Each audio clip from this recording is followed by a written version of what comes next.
बहुत बहुत धन्यवाद रमन जी। रमन जी ने कुछ चीज़ें बहुत सरल कर दी। पहले तो ये बता के कि इतने सारे लोग बोलने वाले हैं, अपना संपादन आप खुद कर लें। दूसरा ये कि मंच पे जो लोग बैठे हैं उनके सबके नाम लेकर उन्होंने उनका स्वागत किया, तो मैं भी उनके स्वर में इन सबका स्वागत करता हूँ। जिनका जो सामने बैठे हैं उनका भी नाम लेकर किया इन्होंने, तो उनका भी मैं स्वागत करता हूँ, और जिनका नाम नहीं लिया उनका भी करता हूँ। मित्रों, कथा उत्सव है और मैंने कई तरह के उत्सव देखे, और इन दिनों आप देखते हैं साहित्य उत्सव की नीलामियां हो रही। बहुत सारे साहित्य उत्सव दिखाई देंगे आपको, और उन साहित्य उत्सवों में आप देखते होंगे बहुत सारे ऐसे लोग हैं जिनको हवाई जहाज का किराए का लालच भी दें और बड़े बड़े वो वो नहीं जाते। पर इस उत्सव में राजेश जोशी और ये सब लोग सामने आके बैठे हैं। यहाँ पर मैंने वो विश्व हिंदी सम्मेलन देखे हैं कि 7 लोग यहाँ बैठे होते हैं, सामने 3 होते हैं, और यहाँ पे जो आयोजक है उनकी धुकधुकी बनी हुई है कि कोई और ना आ जाए, कहीं जिनको सबको बुलाया कहीं आ ना जाए। तो ये धीरे धीरे के प्रति, व्यक्तित्व के प्रति तो है ही, उसके लेखन के प्रति जो विश्वास है, इसीलिए ये सब लोग, हम सब लोग इसीलिए आए हैं। और जो धीरेन्द्र को जानते हैं, अभी श्री के सुलभ जी ने बताया कि कब से जानते हैं, मैं भी तब से जानता हूँ, पर उस तरह से नहीं जानता। अगर आप देखेंगे तो वो लेखक के रूप में आपको बड़े धैर्यवान लगेंगे, और अधिकांशता चुप्पे, मतलब महफिल में बैठे हो, पर मित्रों के बीच में कैसे होते हैं ये मित्र जानते हैं। चाहे पेशे से पत्रकार हैं, पर लिखाड़ नहीं है। कभी ये नहीं हुआ कि एक के बाद एक। और उनके लेखन को मैं तब से जानता हूँ जब मैंने लिखना आरंभ किया, और मेरे सहयात्री हैं। और धीरेन्द्र को अगर आप देखें, जो मित्र जानते हैं, वो आवश्यकता पड़ने पर अपने पत्ते खोलते हैं। ये दीगर बात है, अपने शहर में आप जानते हैं कि बहुत से ऐसे हैं जो पटरी पर अपने पत्ते खोले उसका व्यवसाय कर रहे हैं। जहां भी पटरी मिलती है वो अपने पत्ते खोल देते हैं, पटरी ना मिले तो खुद पटरी भी बन जाते हैं। आज मैं धीरेन्द्र के एक अलग व्यक्तित्व पर, मुझे लगता नहीं कि इस व्यक्तित्व पर बातचीत हुई है कभी, और ये अनदेखा पक्ष वैसा ही है जैसा राजनीति में जितनी नैतिकता होती है, उतना ही धीरेन्द्र का ये पक्ष है जिस पर बातचीत हुई है। और ये अनदेखा पक्ष है धीरेन्द्र की व्यंग्य चेतना का। हो सकता है क्योंकि व्यंग्य के नाम पर हम ज्यादातर मानते हैं कि हादसे से उसका लेना देना है, कवि सम्मेलन है, फुहड़ होता है। पर जो व्यंग्य को जानते हैं, और मन ही मन तंज कर रहे होंगे कि तीखी मुस्कान के साथ प्रेम जन्मे जो कोई इसके अलावा कही क्या है। जो गंभीरता से बात करे, क्योंकि व्यंग्य गंभीरता का पर्याय नहीं माना जाता, तो व्यंग्य गंभीरता का मुखौटा नहीं होता है। और गंभीरता जो है उसका प्राण तत्व होता है। वे ये भूल जाते हैं कि व्यंग्य का मूल स्वर विरोध है, और आज के विसंगत समय में ये विरोध ही हमें नपुंसक होने से बचाता है। चलिए मैं अपनी इस अल्पज्ञता को स्वीकार कर लेता हूं और इस अनदेखे पक्ष पर बात करता हूं। आपको लगेगा कि धीरेन्द्र में कहाँ व्यंग्य है। अब मुझे यहाँ खड़ा किया गया है धीरेन्द्र की ये जो किताब आई है, प्रतिदेवी कहानियां। अब आप इसकी पहली कहानी देखिए। हो सकता है आपने पढ़ी होगी, अक्सर जो है बात की कहानियां चाहे ना पढ़े, पहले जरूर पढ़ लेते हैं, और जिनके पास किताब वो पढ़ के आए होंगे। वो है लोग हाशिए पर। अब देखिए कहानी जो है बड़े सरस प्रभाव में बहती चली जा रही है, और याद होगा कि ये कहानी जो है उस स्थल को याद कीजिए जहां वो कहते हैं कि सीता की समझ में नहीं आ रहा था कि उसकी मां पर चढ़ा हुआ बाबू क्या कर रहा था। धीरेन्द्र चाहते थे इस रस लेके अर्थ तक से आगे ले जाते, पर धीरेन्द्र एक लेखक के रूप में यहाँ उपस्थित होते हैं और कोष्टक में अपनी बात करते हैं, हस्तक्षेप करते हैं। वो क्या कहते हैं, हमारे कथाकार के दिमाग में एकदम राग दरबारी का पलायन संगीत गूंजने लगा। भागो भागो, यथार्थ तुम्हारा पीछा कर रहा है। कथाकार इससे पहले आम लोगों के बीच कभी नहीं आया था। वह परेशान हो गया, उसे लगा प्रेमिका की आंखें ज्यादा सुविधाजनक हैं। उसे कार्ल मार्क्स पर क्रोध आने लगा, जिसने अच्छे खासे अमूर्त और मनोरंजक साहित्य को तकलीफों और जनसाधारण से जोड़ने की बात की। यहाँ वो रेखांकित कर रहे हैं कि जो विसंगति जो सामने आ रही है वो तकलीफ के साथ पैदा होती है, उसी तकलीफ के साथ पैदा होती है। ये धीरेन्द्र अस्थाना उस चीज को अगर तोड़ रहे हैं बीच में आके, तो मुझे लगता है कि वो एक व्यंग्यात्मक सवाल आपसे कर रहे हैं। ऐसे ही उनकी कहानी है दुखम शरणम गच्छामि। अगर इसमें आप देखें, बहुत वाक्य को बहुत लोग कोट करते हैं, मुंबई में तो किसी वाहन की अपनी कोई निजी आवाज होती ही नहीं। अब आपको लगेगा बड़ा साधारण वाक्य है, पर अगर आप इसकी परतें खोलिए, ये कहाँ मार्क करता है। आप एक साधारण पाठक नहीं है, लेखक हैं। तो ये क्या है कि ये जो वाहन के बारे में उन्होंने बात की, तो मुंबई नगरी जहाँ पे सिर्फ वाहन पे चलने वाले लोग हैं, जिनकी प्रतिष्ठा ये है कि कौन सा वाहन मेरे पास श्रेष्ठ है, जितना महंगा वाहन है वो व्यक्ति उतना ही श्रेष्ठ है। ये लोग कभी जमीन पे चलते नहीं, जमीन पे चलने वाले कुछ और लोग।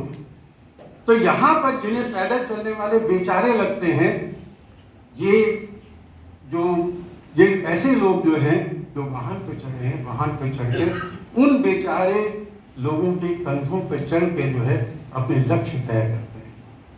ये इसकी कहानी जो है वहां जाके मार करती है मेरे हिसाब से, मैंने जो व्याख्या। ऐसे ही धीरेन्द्र का उपन्यास, तो कहानी की बात नहीं है, गुजरते ही नहीं जहां से मैं गुजरा, तो वहां भी देखा कि विडंबनाओं पे वो कैसे वार करते हैं। और आप देखिए, धीरेन्द्र अपने समय में, आप जानते हैं, जनसत्ता से जुड़े थे, सम्राट के संपादक थे, तो बहुत लोग आते थे इसके पास। बहुत लोगों ने कोशिश की कि मलाई खाएं इसमें से, और चुप्पा हैं, इन्होंने जाहिर नहीं होने दिया। पर इस कहानी में वो जाहिर होते कि किस तरह के लोग होते थे और उनके लक्ष्य क्या होते थे। उपन्यास सोमेंद्र मुंबई में साप्ताहिक का फीचर संपादक बनता है। और ये सोमेंद्र है, धीरेन्द्र। तो उसका डंका संपूर्ण साहित्य जगत में बजने लगा। ऐसे में 6 साल बाद 6 दिन के लिए सोमेंद्र दिल्ली आता है। तो ये क्या, जो लोग बेकारी के दिनों में व्यंग करते थे, टांग खिंचाई करने में लगे रहते थे, वे सभी आत्मीयता से मिल रहे हैं।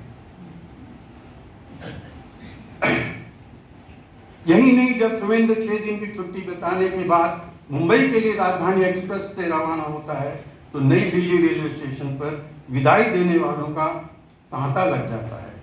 भीड़ बौद्धिक लोगों की, ये भीड़ बौद्धिक लोगों की है, जो सिर्फ सुदिन में, मतलब 6 दिनों की, और उसको उसने इन्वर्टर कॉमा में दिया है, उसके सुदिन में आए हैं, वो उसके सुदिन में आए।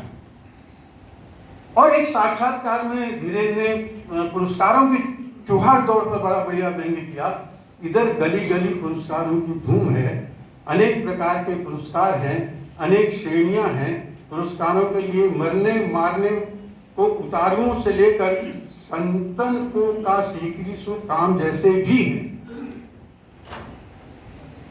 और कभी धीरेन्द्र से सवाल किया गया था कि एक पंक्ति में बताएं जो उसको प्रिय हो, और इस पंक्ति में ध्यान दीजिए कहाँ वो प्रहार कर रहा है।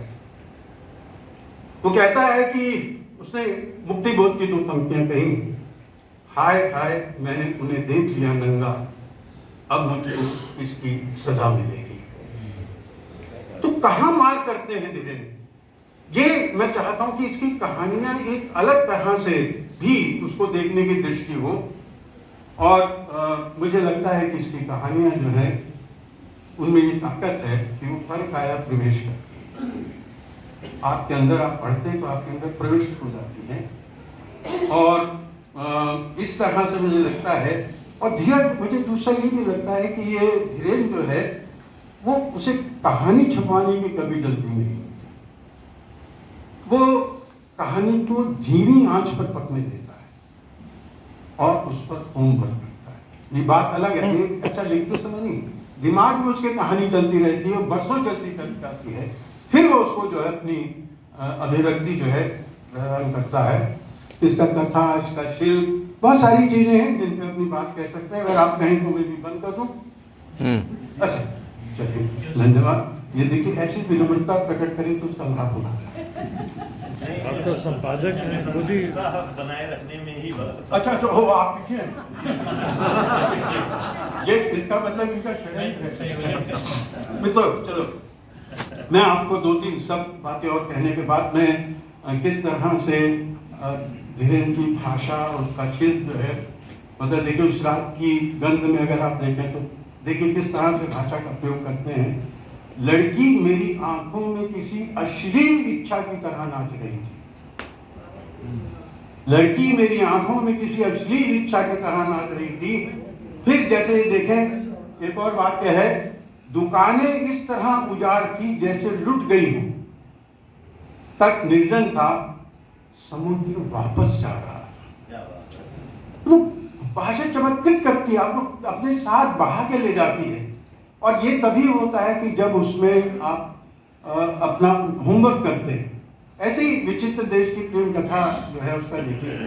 क्या इसको छोड़कर मैं पिता कहानी, जिसका सबने जिक्र किया, मेरी भी पसंदीदा कहानी है। अपन क्या है, अपन उड़ जाएंगे अर्चना, धरती को धता बकाकर अपन तो राह लेंगे, पीछे छूट जाएगी घृणा से भरी और संवेदनशील से खाली इस संसार की कहानी। एयर इंडिया के सभागार में पिन ड्रॉप साइलेंस के बीच राहुल बजाज की कविता की पंक्तियां एक इंद्रजालिक सम्मोहन उपस्थित की थी। अब किसी सभागार में राहुल बजाज की कविता का पाठ शहर के लिए दुर्लभ घटना जैसा था। प्रबुद्ध जन दूर दूर के उपनगरों से लोकल ऑटो, बस में, टैक्सी में अपनी निजी कार के गवाह बने थे। खैर, तो अब बहुत सारी और बातें हैं, पर अंत में अब ये ललिता की बात हो रही थी, तो लोग तो कह रहे थे कि ललिता का हस्तक्षेप है। अगर आप देखें, इसी में कहानी संकलन में ललिता का हस्तक्षेप है। उसमें लिखा है, कहानियों के बारे में लिखा है, और वो लिखती है कि मुझे ये 2 कहानियां फुलजा सिमसिम और पिता अपने ज्यादा करीब लगती है, और इसलिए भी क्योंकि इन्हीं 2 कहानियों में लेखक सबके साथ होकर भी किसी के साथ नहीं दिखा।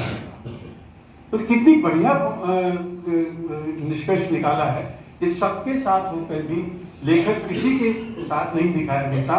और ऐसी टिप्पणी करने वाला कौन है, जो उसके बहुत करीब है। मित्रों, अंत में मैं भुवन त्यागी तुम्हारी भी पूछना चाहूंगा कि तुमने इतना बड़ा काम किया, और तुम्हारे इस काम की बदौलत यहाँ पे एक बहुत ही गंभीर चर्चा कथा साहित्य के ऊपर लेकर हो रही है।